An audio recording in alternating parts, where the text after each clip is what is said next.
उसकी हत्या हत्या नहीं है, उसकी तो बहुत निर्दयी तरीके से हत्या हुई है।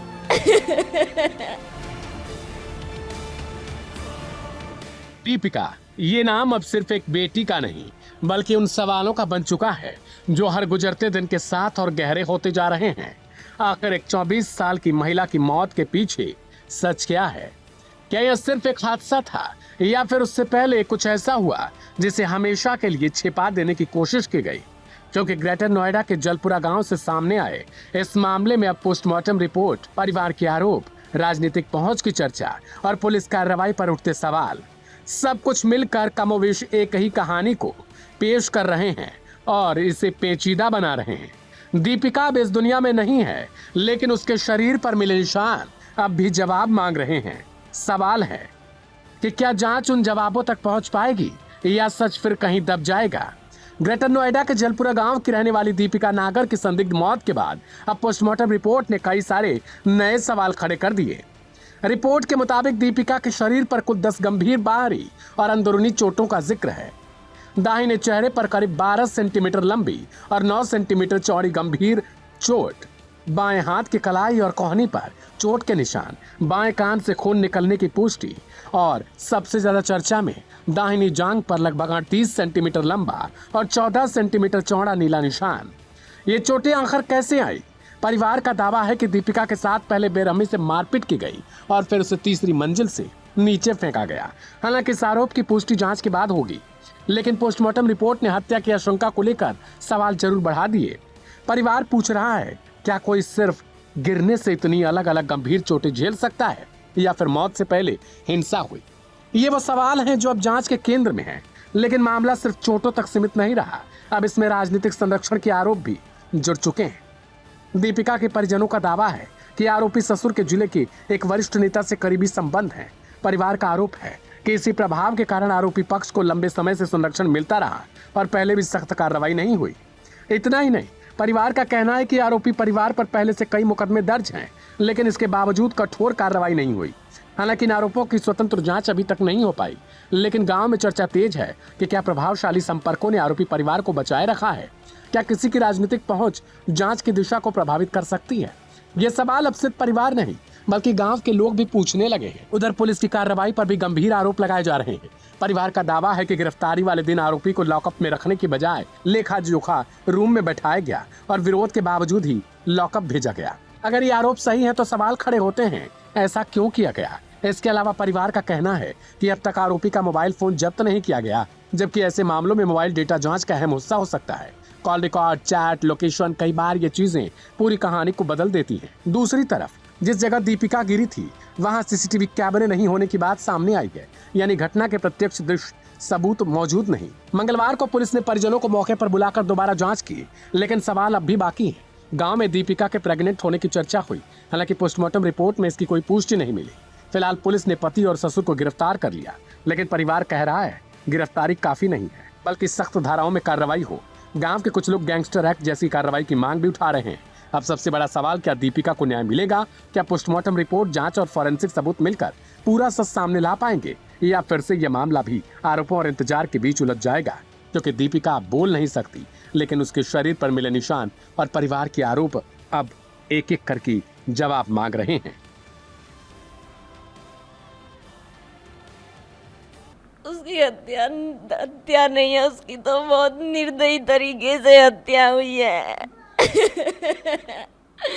मेरी बहन को उन्होंने राक्षसों ने नोच डाला। मेरी बहन के इतने निशान है ना, इतने निशान है कि मेरी बहन के क्या ही घुसाया है पेट में। मेरी बहन पे क्या ही बीजी होगी।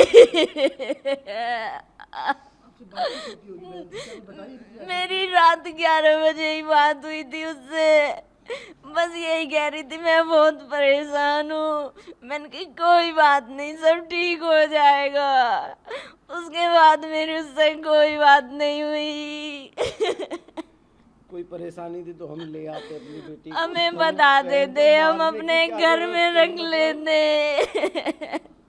मेरी बहन को मारा ना है। मेरी बहन को तो उन जल्लादों ने बिल्कुल बुरी तरीके से तहस नहस कर दिया। अपनी बड़ी बहन से सारी बातें कब से बताने लगी जैसे पिता वो करवा चौथ से पहले से ही बताती थी कि अब ये लोग मुझे टॉन्टिंग बाजी करते रहते हैं कि ये ऐसा नहीं है, ये अच्छा नहीं है, ये चीज नहीं आई, ये चीज नहीं लेके आई, शादी में ये नहीं किया, वो नहीं किया।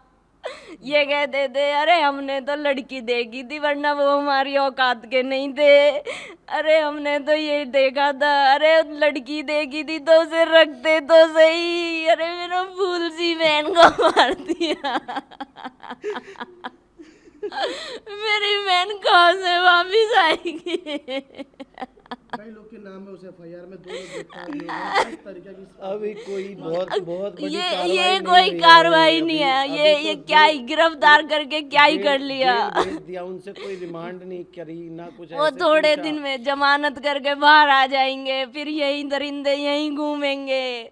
ना किसी सासू को पकड़ा है, ना नंद को पकड़ा है, कहाँ है सब पूरे उसमें सब पूरे मुजरिम है। ऋतिक जो है जैसे आप उससे बात होती होगी, किस टाइप का लड़का लगता था, क्या था वो? लड़का वो पहले ठीक था, लेकिन अब उसकी भी हरकतें दिन पे दिन बदलती जा रही थी। वो भी अपने परिवार के साथ कि मुझे तो फॉर्च्यूनर के रिश्ते आते थे, यहाँ से ये नहीं मिला, वो नहीं मिला।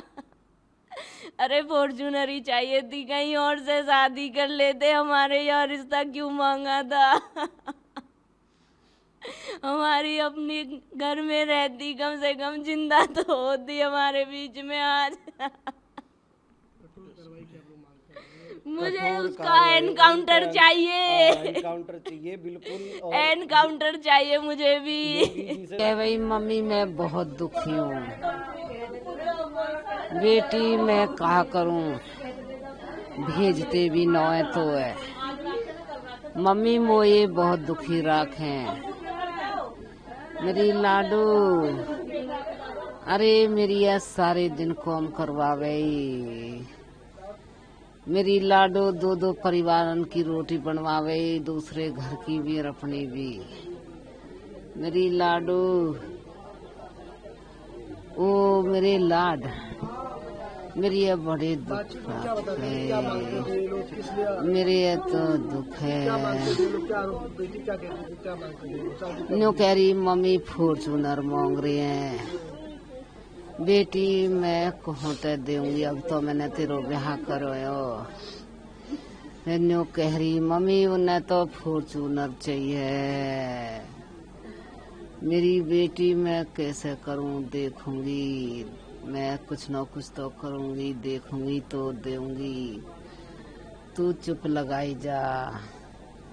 मम्मी वो बहुत दुखी कर रही है ये, अरे मैं तो जब ही मंगा लेती, वो ऐसी पता होती तो कि ये मारेंगे तो है, मेरी लाडू तू तो जब भी न आई।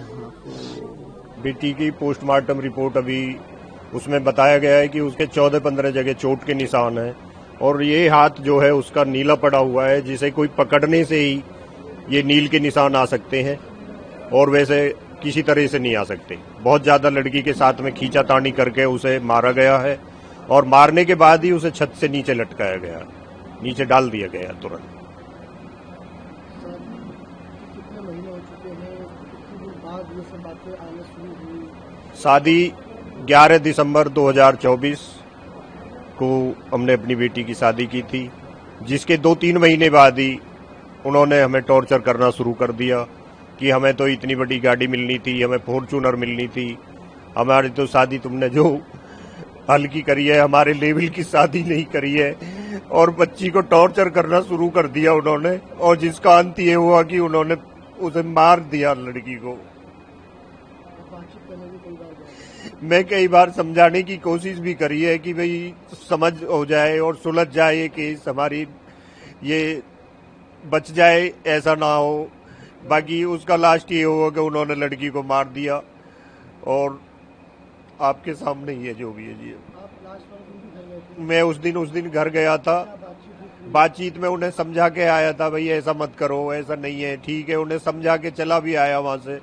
उसके जाने के बाद मुझे आधे घंटे बाद ही फोन आता है कि आपकी बेटी गिर गई है। तो मैंने उनसे पूछा कि भाई कहाँ से गिर गई है मेरी बेटी, तो तो मैंने उनसे पूछा भाई कहाँ से गिर गई है, सीढ़ी से गिरी है या बाथरूम में गिर गई है? तो उन्होंने कही नहीं, छत से गिरी है आपकी बेटी जो है। और तो उसके बाद ही मैंने अपने छोटे भाई को फोन किया और अपने बेटे और अपनी घरवाली के साथ मैं वहां पे चला गया।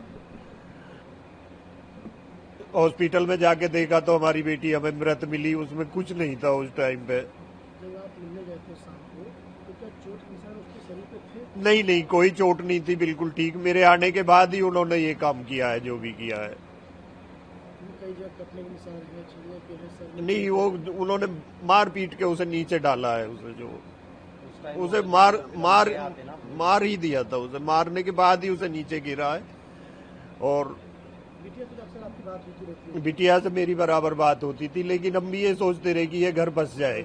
कोई भी बाप ऐसा नहीं है कि एकदम तुरंत उसे तोड़ देगा।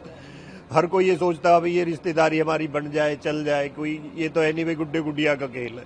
लड़का क्या करता है?